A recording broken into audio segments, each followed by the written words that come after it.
Shalom sobat. Sobat, kembali kita merenungkan Injil Matius. Sobat bisa baca perikop lengkapnya supaya lebih paham. Saya baca Injil Matius pasal 21 ayat 12 sampai 17 tentang Yesus menyucikan bait Allah.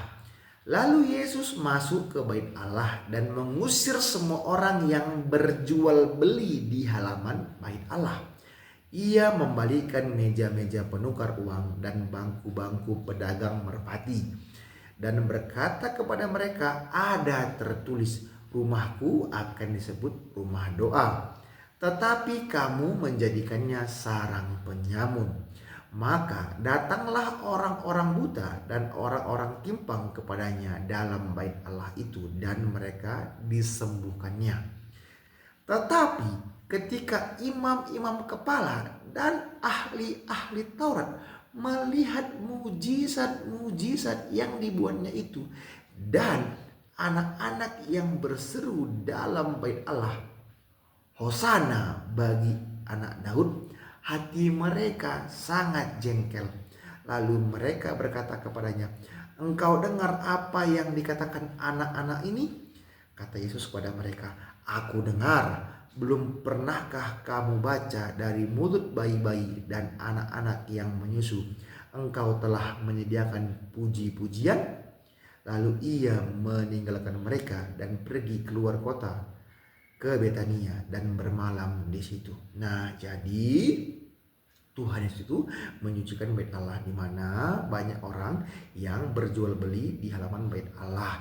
Ia membalikkan meja-meja penukar uang dan bangku-bangku pedagang. Nah, karena apa? Karena ya, dan kata lain, menjadikan sarang penyamun transaksi jual beli sobat ya.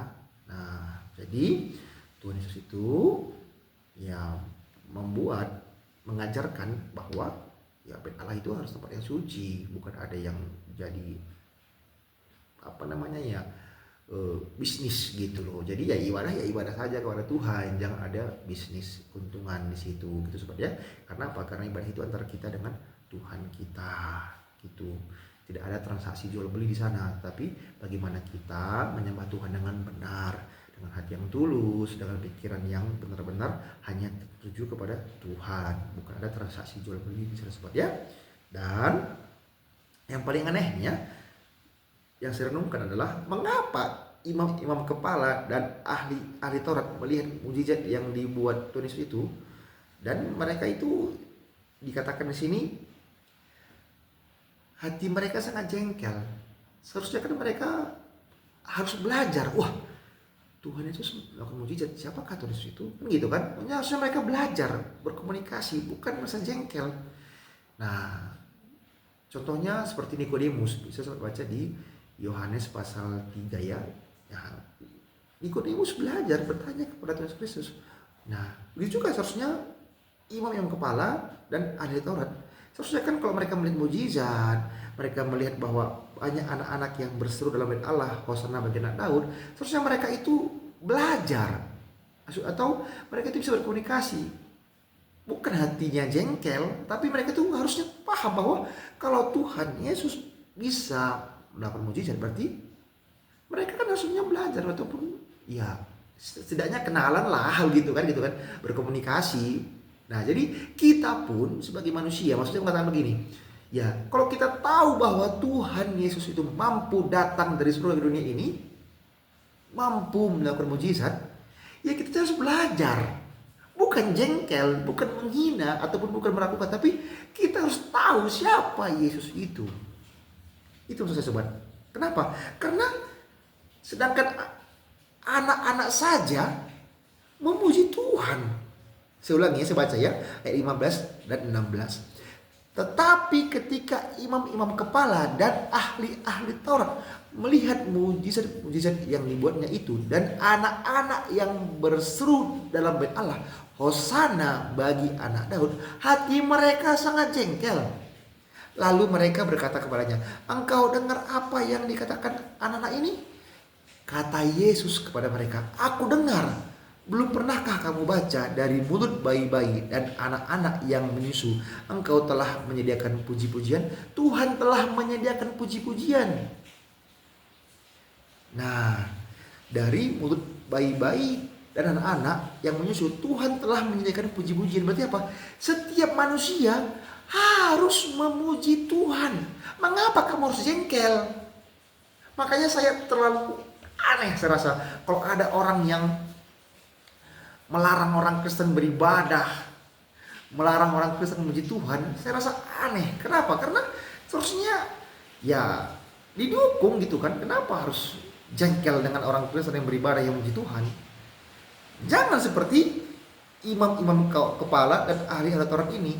Mereka hanya tahu teori kah, atau memang mereka tidak paham sama sekali, makanya mereka jengkel, kan gitu ya. Jadi yang saya renungkan adalah mengapa mereka jengkel? Karena mereka adalah imam-imam kepala dan ahli Taurat. Terus mereka paham bahwa ya anak-anak itu memuji Tuhan. Nah, mereka tahu bahwa Yesus Kristus adalah Mesiasnya mereka, juru selamat mereka. Nah, jadi jangan jengkel. Seharusnya pun kalau kamu tidak tahu ya kamu belajar, gitu loh, bukan melarang. Nah, jadi itu yang saya renungkan, bahwa kita di masa ini pun, ternyata di zaman dulu pun ya telah ada orang yang melarang untuk ya memuji Tuhan, kan gitu ya. Jadi jangan heran sobat. Oke, coba saya buka ya, Yohanes pasal 16. Nah ini ayat 1 sampai 3. Yohanes 16 ayat 1 sampai 3. Semuanya ini kukatakan kepadamu supaya kamu jangan kecewa dan menolak aku. Kamu akan dikucilkan, bahkan akan datang saatnya bahwa setiap orang yang membunuh kamu akan menyangka bahwa ia berbuat bakti bagi Allah. Mereka akan berbuat demikian karena mereka tidak mengenal baik Bapa maupun aku. Banyak orang yang menyakiti orang Kristen, mereka menyangka bahwa mereka berbuat bakti bagi Allah.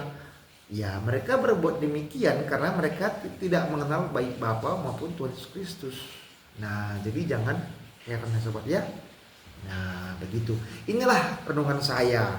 Jadi, mari kita mengenal Tuhan Yesus Kristus.